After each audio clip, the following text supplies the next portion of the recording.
आज की चर्चा जो है समाज में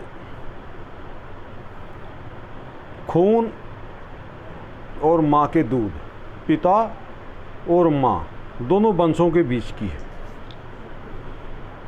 माँ के खून से, दूध से और पिता के खून से में क्या क्या इनका महत्व होता है जीवन में, इसी विषय पर आज चर्चा है। इसके लिए मैं आपको थोड़ा सा एक कहानी के माध्यम से समझाना चाहूँगा। देखिए, शेर और सियार, शावक जो बच्चे होते तो लगभग एक ही जैसे दिखते हैं, सियार के बच्चे और शेर के बच्चे। यहाँ जो हमने कहानी कही वो इसी विषय को समझाने के लिए। एक बार क्या हुआ कि जंगल में शेरनी अपने दो शावकों के साथ घूम रही थी। अचानक किसी हिंसक जानवर के द्वारा उसके एक बच्चे को उठा लिया गया। वहीं बगल से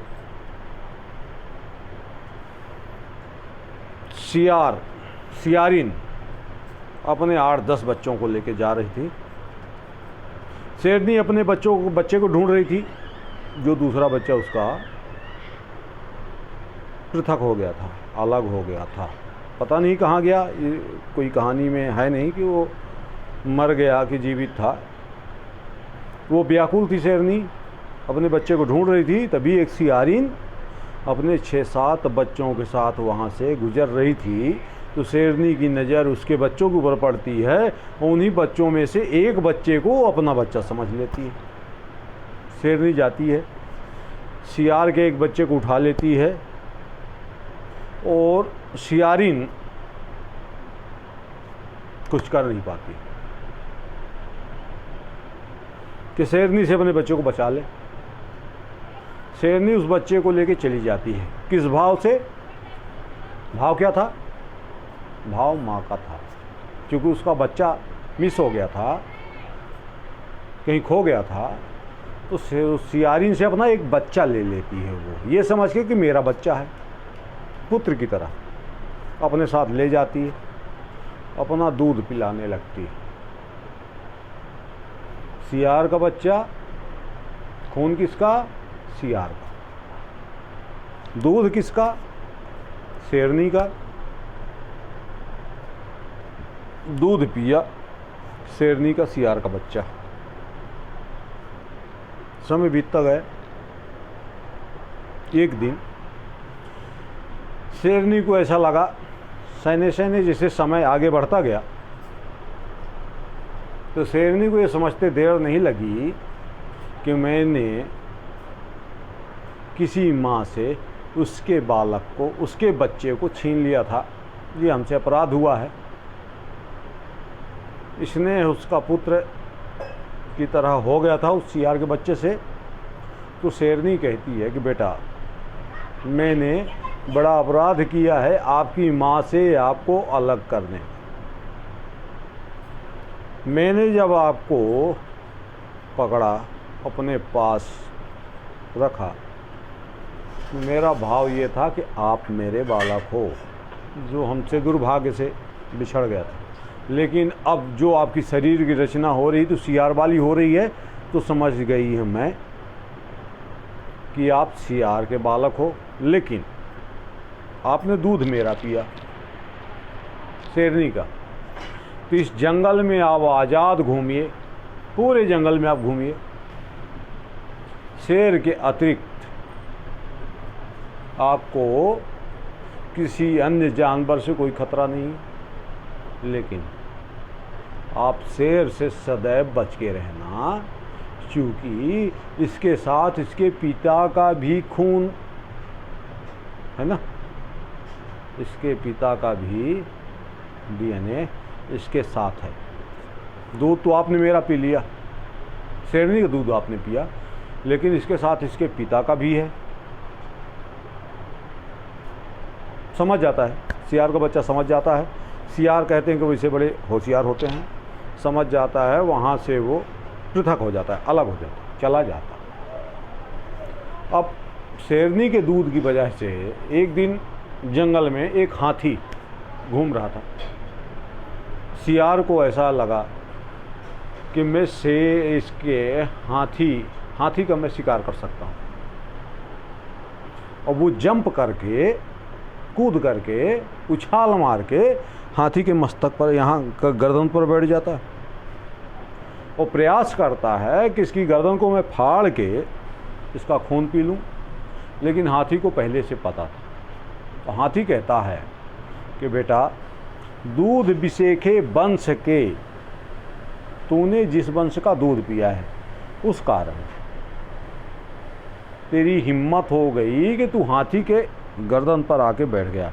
लेकिन वंश विशेख न जाए, जिस वंश में तू पैदा हुआ है तो पूरा शरीर तो उसी की तरह से तुम्हारा निर्मित होगा, बनेगा, तो वंश विशेख न जाए। और गज मस्तक, गज मस्तक मतलब, गज मतलब हाथी, मस्तक मतलब सर, सर पर बैठ के हुआ चिल्लाए, मतलब तुम्हारे पंजों में वो दम नहीं है जो शेर के पंजों में होता है। ये तो पिता के खून से मिलता है, पंजे पिता के खून से मिलते हैं। शरीर का जो निर्माण होता है, आवरण होता है, बैल से बैल, हाथी से हाथी, घोड़े से घोड़ा, मनुष्य से मनुष्य, पृथक पृथक योनियों से पृथक पृथक, है ना। तो आप शेर के बच्चे नहीं हो, इसलिए आपके पंजों में वो दम नहीं है, नाखून वो नहीं है कि शेर के बच्चे के नाखून, पंजे जो होते हैं वो आपके हैं नहीं। आपका वर्ण है सियार का, आपके पिता सियार थे, तो सियार वाला पूरा शारीरिक संरचना जो है सियार वाली है। ठीक समझ रहे हैं बात को। आपने जो ये करतब दिखाया, जो आपने साहस किया, कूद के हमारे सर पर बैठे उछाल मार के, ये कारण क्या था? शेरनी का आपने दूध पिया था, इसलिए मेरे यहाँ बैठ गए। इसलिए आप ऐसा कीजिए कि आप यहाँ से उतरिए, आपके नाखूनों में, पंजों में उदम नहीं है कि हमारी गर्दन को फाड़ के वो हमारा खून आप पी सकें, है ना। नीचे आ गए। तो कहने का मतलब ये है कि दोनों बड़े आवश्यक हैं। कौन? माता पिता, दोनों पक्ष बड़े आवश्यक हैं।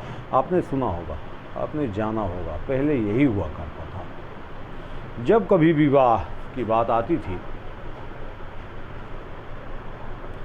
तो अपने से बढ़िया, अपने से ऊंचे, अपने से पवित्र वंश का चयन हमारे माता पिता, हमारे पूर्वज किया करते थे। उसका कारण क्या था कि हमारी जो है क्षमता, उसे थोड़ा ऊपर की क्षमता चाहिए। क्योंकि जब पुत्र या पुत्री जन्म लें उस स्तर के हों। आपको थोड़ा सा यहाँ से कट के, अभी जो चर्चा हो रही है यहाँ से थोड़ा सा कट के मैं बताना चाहता हूँ। रावण, रावण का नाम तो लगभग पूरे वर्ल्ड में है, राम जी का और रावण, ये दो पात्र हैं रामायण के। तो रावण की माँ ने एक पंडित, एक ब्राह्मण से विवाह करने का चयन क्यों किया? कि मैं राक्षस, पूरी तरह से पावरलेस माइंड ब्राह्मण की हो तो विश्व विजय किया जा सकता है। इसलिए कैकेयी ने विश्वश्रवा को चुना। राक्षसों में बड़े बड़े भयंकर राक्षस थे, बड़े बड़े तपस्वी थे जो लाखों हजारों वर्ष की तपस्या करके बैठे थे। तो उनका चयन क्यों नहीं किया? क्योंकि ये और ये दोनों आवश्यक होते हैं। माता पिता दोनों परम आवश्यक होते हैं किसी पुत्र की, किसी भी।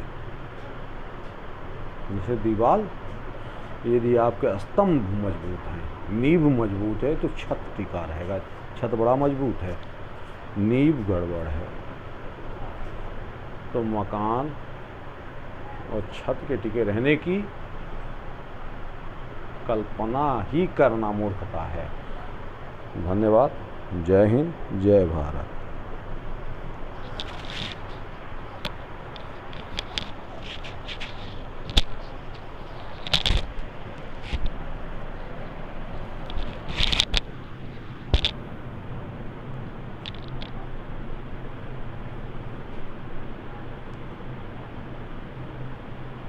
शिवम, शिवम, दिखावा कहाँ तक बना, कितना बना हमें बता दीजिए।